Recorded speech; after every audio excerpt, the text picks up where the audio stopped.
shine, this little light of mine. I'm gonna let it shine, this little light of mine. I'm gonna let it shine, let it shine, let it shine, let it shine.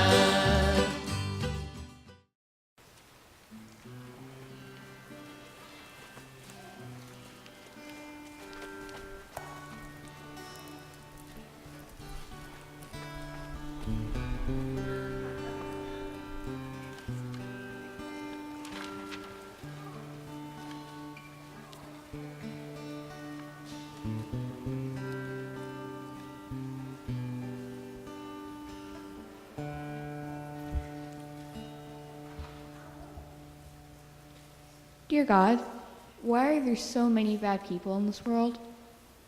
Why do humans have to be so rude? Why do people hate? Why do humans act so human?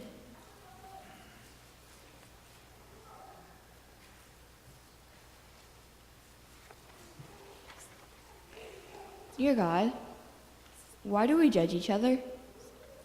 Why do we attack people who are different? Why is there so much anger and intolerance for those who live different lives or believe different beliefs? Is it really okay to hate that much? Why are we the way we are? And why do you care?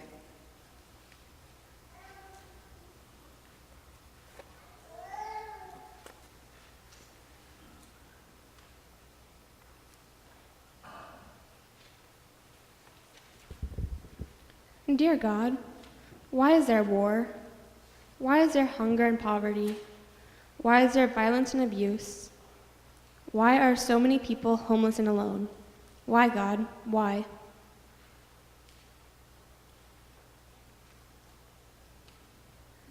Dear God, could you please heal broken families and homes?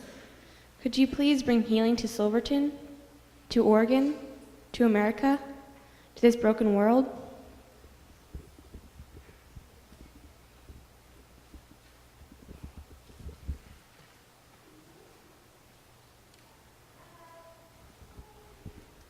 Dear God, why do you watch us struggle and hurt so much? Why do you give us the hard lives we have? Are you setting us up for a test of faith?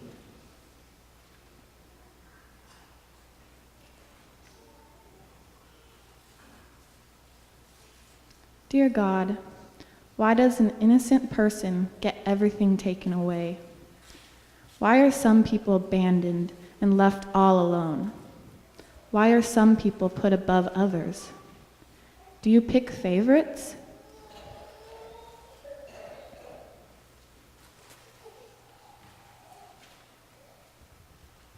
Dear God, why do we exist? Are we put here for a reason?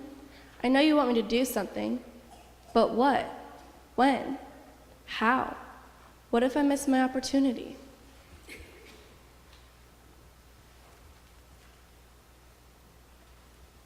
Dear God, why did you quit speaking directly to us? Why haven't you spoke directly to me? If you have, why hasn't it been clear that it was you? How do I know when you're there? Do you hear me?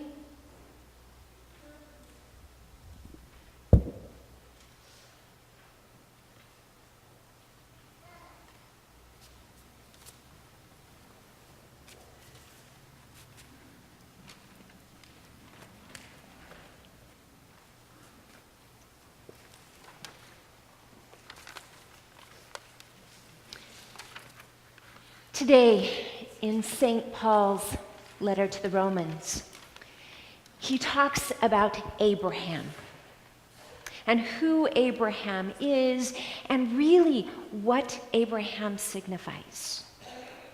And Abraham is that point in faith history when it's no longer about the law and obeying the law that makes a connection to God.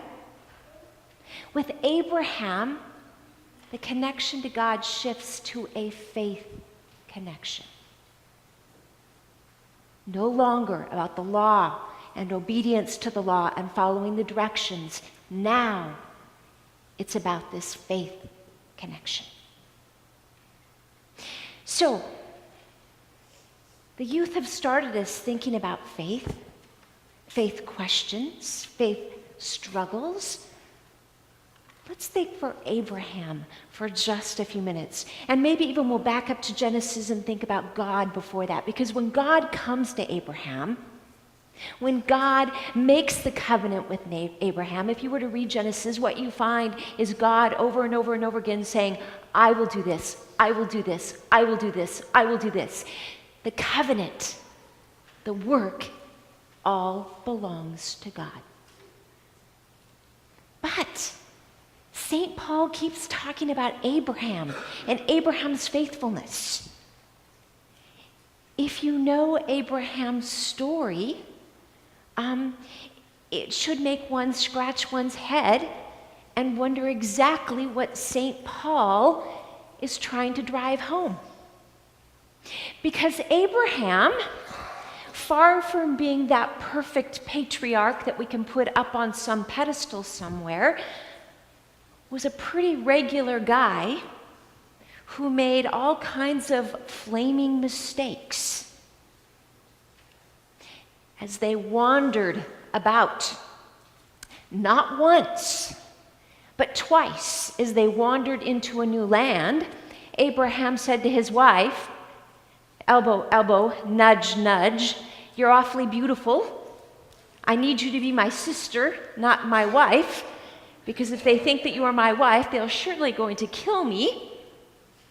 Twice, Sarah was pawned off to a king, a ruler, in order for Abraham to save his own skin. And later, when God comes to them and says, I am going to make a great nation of you, they decide they need to take that into their own hands too, and thus Hagar has that first child. So when St. Paul today is talking about Abraham's faithfulness, what is his point? What is he trying to tell us about Abraham's faithfulness and perhaps about our own faithfulness? The answer, I think, begins with that notion that Jesus talks about in the Gospels, about faith being something as minute as a mustard seed. Faith being something so potentially small and tiny that is us hunched over, perhaps in prayer, perhaps daring to look out of the side of our eye in hopes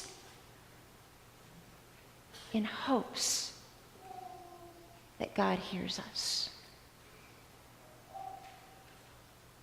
Abraham is our reminder that this whole business of faith isn't about our work, and it's not about our faithfulness, it's not about our obedience. This whole business of faith is about having faith in God's faithfulness. And remarkably, God's faithfulness doesn't fail even when we are disobedient. Even when we falter, when we stumble, God's faithfulness continues to hold on to us. So this day, the youth began the questions. Theirs were largely why questions. But what are your questions? What are your comments? What are the things that you would like to say to God? On the back of your bulletin today, there is a Dear God spot. And I'm going to ask you, in light of faith, in light of that mustard seed potential of faith, to write down a question, a thought, a comment that you have for God. So I'm going to ask you to write it on there, to tear it off, And to some point in the midst of the rest of the service or immediately after worship, I'm going to ask you to take that question, that comment, that statement, and put it in the font. Now, last time I asked you to put your fire in the font was empty, as to not put out the fire. But today,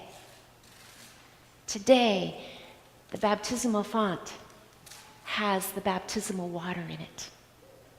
Because above all else, that baptismal water is our reminder that our faith, the promise, is all about God's faithfulness. And today, let that be the place where your questions, your comments, your struggles land. Amen.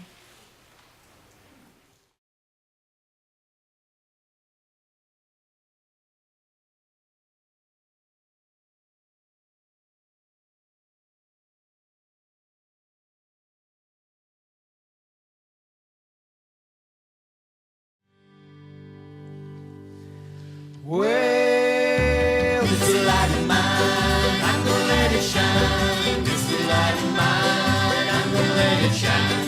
This is light of mine, I'm gonna let it shine. And every day